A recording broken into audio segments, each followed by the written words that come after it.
Hoje, pela primeira vez após sofrer um atentado, o candidato republicano Donald Trump volta à Pensilvânia, o mesmo local onde ele sofreu o atentado, para um comício. Há pouco mais de 2 semanas, o ex-presidente, querido Donald Trump, foi alvo de um ataque a tiros no estado que é considerado um ponto importante na briga pela presidência dos Estados Unidos, chamado Swing State. Você não sabe para que lado vai. Desta vez, o comício será realizado na cidade de Harrisburg. Nesse momento, o candidato republicano discursa na Associação Nacional de Jornalistas Negros, muito forte nos Estados Unidos, uma organização. Ainda na disputa pela presidência americana, Kamala Harris participa de um evento em Houston, no Texas. Então vamos aguardar, a qualquer momento aí, vamos repercutir esta questão. Mas, Luca Bassani, vamos ficar aqui um pouquinho com a Venezuela. Nicolás Maduro participa de uma reunião com integrantes no Supremo Tribunal de Justiça da Venezuela. Então, o Nicolás vai participar. Vamos repercutir esses dois temas. Maduro participando desta reunião e essa questão do Donald Trump. Vamos começar pela primeira notícia. Meu querido Luca Bassani, Donald Trump, qual a sua avaliação no momento que ele volta para o estado onde ele sofreu um atentado e ele, tão identificado como um candidato da elite branca do meio oeste americano, é recebido pela Associação dos Jornalistas Negros dos Estados Unidos? Como você vê a repercussão nesse estado aí da Pensilvânia, que é um estado aí, um swing state, em que pode realmente desequilibrar a eleição? Queria primeiro a sua análise com relação a Donald Trump. Olha, Capês, nesse momento a gente vê tanto a manutenção de uma certa estratégia e a mudança de uma outra estratégia. A gente tem que sempre lembrar para a nossa audiência que no voto popular nos Estados Unidos nenhum presidente é eleito, senão Al Gore teria ganhado no começo dos anos 2000 e Hillary Clinton teria ganhado contra Trump em 2016. O que vale é o sistema do colégio eleitoral, onde cada um dos estados tem delegados de acordo com a sua população e, nesse sentido, temos estados que são claramente democratas, outros claramente republicanos e uma meia dúzia aí de estados que são estados pêndulo, que em uma reeleição votam para um lado, outra eleição votam para o outro. Então, são aqueles decisivos para que o próximo presidente seja escolhido. A Pensilvânia é um desses estados. Não podemos esquecer que a última vez que Donald Trump esteve na Pensilvânia, na cidade de Butler, ele sofreu um atentado e naquela altura o candidato com quem ele competia era Joe Biden. Então era um momento em que sua campanha só crescia, ele tinha sido ido muito bem no debate perante a Joe Biden, que tinha ido muito mal, ao mesmo tempo que as pesquisas, até mesmo na Pensilvânia, davam uma certa vantagem. Depois do atentado, ele ainda cresceu numericamente dentro da Pensilvânia e nos outros estados pêndulo. Mas depois, com a desistência de Biden e o início da campanha de Kamala Harris, houve uma certa equiparação em algumas dessas localidades, o que explica o porquê Trump tem visitado tantos desses estados novamente para tentar reestabelecer essa postura de liderança. A gente vê que ele indo atrás da Associação dos Jornalistas Negros, exatamente mostrar que ele está aberto a todas as etnias, todos os grupos minoritários dentro da sociedade americana e que não seria um presidente apenas dos brancos, apenas dos ricos, como os democratas tentam taxá-lo algumas vezes. Não podemos esquecer que a Kamala Harris é uma mulher negra, que tem muita força dentro do eleitorado negro e, portanto, essa estratégia ela é explicada exatamente por conta disso. Ele tem que saber transitar nessas populações negras do estado da Geórgia, do estado da Pensilvânia, do estado de Michigan e de Wisconsin, para poder também, dentro dessa demografia, ter uma boa votação que o faça vencer o estado. Não sabemos ao certo o que ele falará nesse discurso, mas daqui para frente já vou ficar aqui de olho nas atualizações dos principais sites americanos para ver as suas falas e se houve uma certa moderação exatamente para tentar atrair esse eleitorado, ao invés de só atacar Kamala Harris, que muitas vezes acaba não sendo a melhor estratégia nessas populações que são tão indecisas, né? Nesses estados onde há muita população urbana em alguns centros e também uma grande população rural. Então ele tem que saber mediar muito bem, equilibrar muito bem o seu discurso para conquistar tanto um lado quanto o outro. Não será fácil, mas será uma campanha interessante de se observar. observar no aspecto da competitividade agora e como se dará essa estratégia, tanto do lado dos democratas, que tiveram um crescimento e agora chegaram num patamar mais estável, e tanto os republicanos, que estavam crescendo muito e agora também estão basicamente na linha, na flatline, que a gente chama, né, na linha reta, para saber o que vai acontecer durante as próximas semanas de campanha, que tendem a ser também cruciais neste cenário eleitoral. E estamos com imagens ao vivo da Pensilvânia. Estas imagens que nosso telespectador acompanha são imagens ao vivo, no momento são 15 horas e 23 minutos aqui no Brasil. Estamos... Luca Bassani, nós vamos entrar com o áudio agora. Vamos ouvir o que está falando Donald Trump.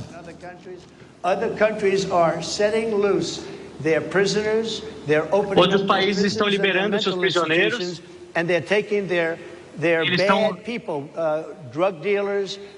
Eles estão deixando as pessoas ruins, os traficantes, os criminosos, e trazendo eles para os Estados Unidos.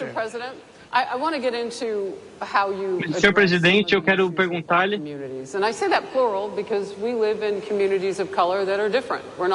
Como que o senhor está analisando as comunidades negras, diferentes comunidades de minorias?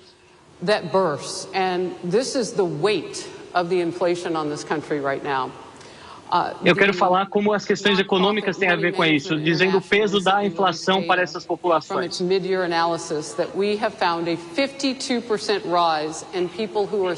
Nós vemos um aumento de 52% das pessoas que estão buscando ajuda financeira para saber como pagar os seus cartões de crédito, para saber como pagar suas dívidas.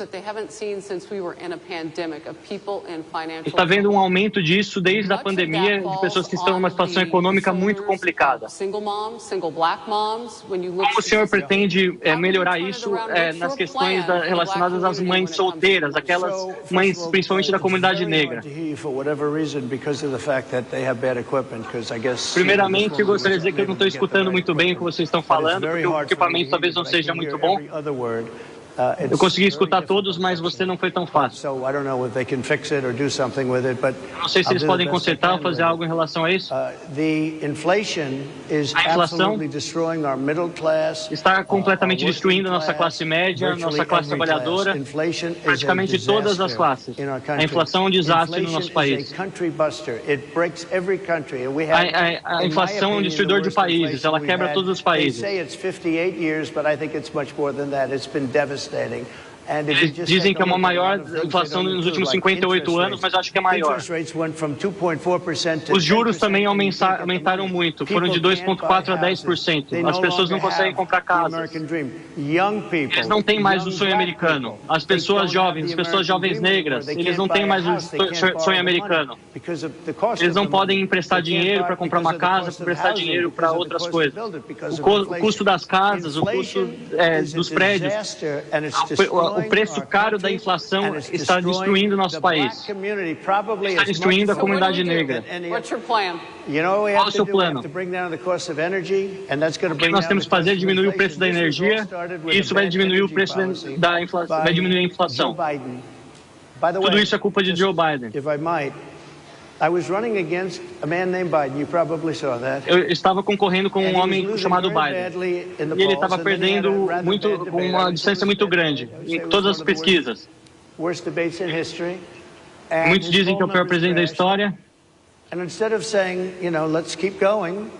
E ao invés de dizer vamos continuar competindo, continuar concorrendo, eles disseram vamos substituí-lo. É como se você tivesse uma luta e aquele que está perdendo é substituído.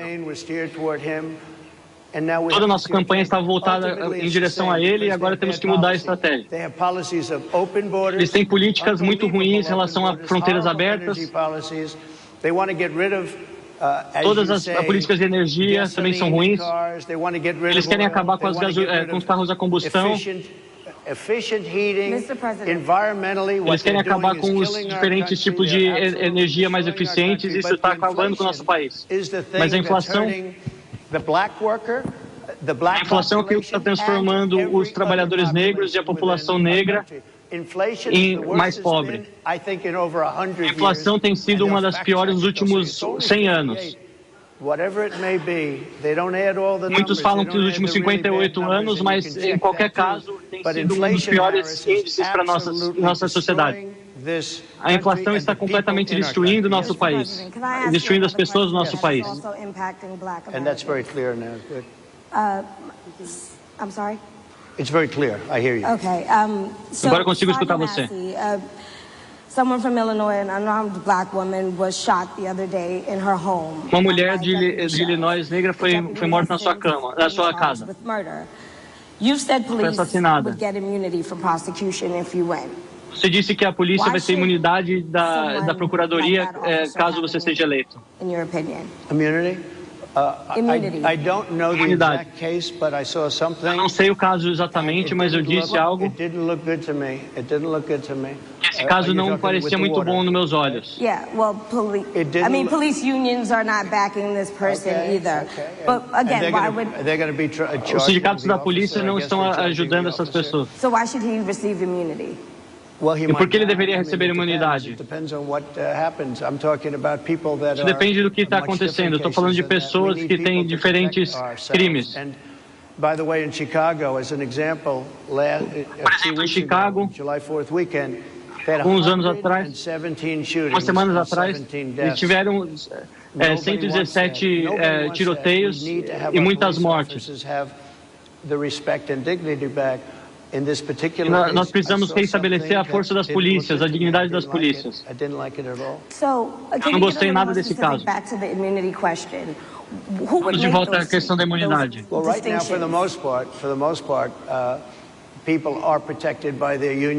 Na maioria dos casos, os policiais estão protegidos pelos sindicatos. O que eu estou dizendo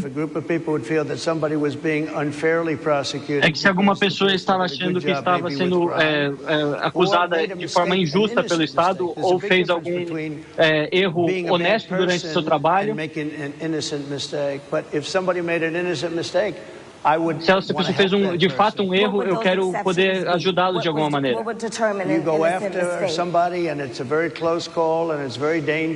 Nós iremos atrás dessa pessoa e ele seguiu uma certa pista e fez uma decisão muito rápida. Muitas vezes você tem menos de um segundo para tomar uma decisão. E algumas vezes decisões muito más são tomadas.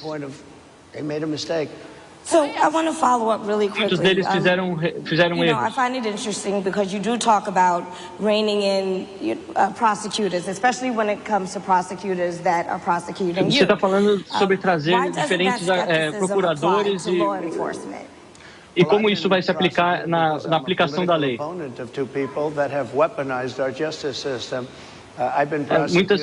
Muitos adversários políticos estão transformando o sistema jurídico em algo mais complicado de se lidar. Eu fui protegido embaixo do ato de proteção da imunidade presidencial. Luca Bassani, vamos debater um pouquinho? Luca, vamos debater, acho que porque as perguntas já começam a ficar um pouco repetidas para o Trump. Vamos debater o que ele falou até agora. O pior presidente da história dos Estados Unidos, que é o Joe Biden, uma crise econômica, crise de empregos, ele fala em fortalecer o trabalho da polícia, ele evita falar o nome de Kamala Harris, ele está atacando mais o Biden, ou seja, é uma estratégia inteligente para não rivalizar com uma mulher. Eu queria passar aqui para o Diogo da Luz, depois com a sua análise, e o João Belucci também vai falar. Está aí Donald Trump retornando ao estado onde sofreu um atentado e procurando a Associação de Jornalistas Negros. Kamala Harris é uma candidata considerada negra pelos americanos e, portanto, uma mulher e uma negra, ele tem que tomar muito cuidado com isso. Vamos ouvir agora Diogo da Luz. Vale lembrar, os swing states são 7 nos Estados Unidos, né? No lado oeste, Novo México e Nevada, e mais perto da costa leste, a Geórgia, Carolina do Norte, Illinois, Michigan e... me escapou um... Wisconsin, exatamente. Mas o que eu vejo, vinha comentando com o Capês aqui até, né, Luca, O Trump está numa situação curiosa, porque, de um lado, ele conseguiu a imagem do herói americano naquela foto, principalmente, que parecia uma coisa montada, que correu o mundo inteiro e mostra ele como homem forte, defendendo os americanos, mesmo que sangrando. De outro lado, ele, às vezes, muitas vezes, parece um sujeito grosseiro, agressivo. E está com uma adversária, que é a Kamala Harris, que pouco se sabe sobre ela até agora. Os americanos ainda não a conhecem de verdade, mas ela vem se revelando uma mulher negra, simpática, acolhedora e defensora dos direitos das pessoas. Talvez, se ele enfrentá-la diretamente e passar a imagem de agressão a ela, pode perder muito da imagem do herói, e ela tem o risco de não conseguir emplacar essa imagem de tão popular, tão amigável, e sim de uma mulher sem força, sem pulso para tocar os Estados Unidos. Você acha que o Trump consegue ir até o fim das eleições sem confrontar diretamente com ela?